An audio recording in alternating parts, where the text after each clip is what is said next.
Quel est le constat que je pourrais faire de ma putain de vie? Premièrement, une enfance très très difficile. Pourtant maman et papa ont fait de leur maximum pour que déjà on ait toujours à manger dans nos assiettes. Ce luxe que malheureusement tout le monde n'y a pas accès. Je ne sais pas comment expliquer, mais j'ai toujours eu un vide au fond de moi. Ce vide qui ne peut s'expliquer dans vos psychologies. J'ai très très vite mené une autre vie.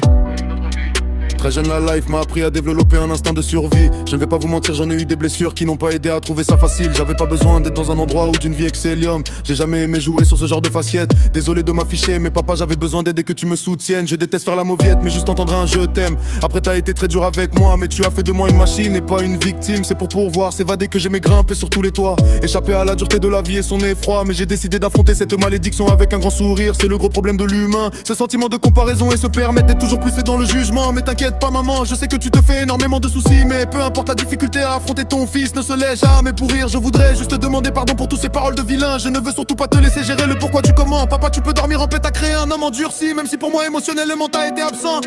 Mais maintenant, ton fils a grandi et y a des trucs que j'ai compris. Entre milliers, pas facile de dire ce qu'on ressent. Y aura quand même des cauchemars d'adolescents. Mais maintenant j'ai choisi une direction de vie en devenant papa. J'ai commencé par une fille, je revêt ta petite tête grimaçant. Mais t'auras beau dire non, t'es mon amoureuse, mais j'ai aimé ce rôle au point de lui remettre toutes les faits. Je voulais quitte à en devenir menaçant.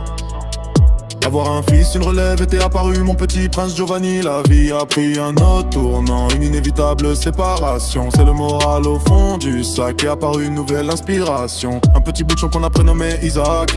Et j'ouvre une bonne bouteille de whisky. À quoi bon résumer ma vie à une énorme partie d'échecs? Je n'ai pas vraiment d'avis émotionnellement, mon cœur est en pur délai. Je suis un forcené qui pour ses enfants est prêt à tout sacrifier.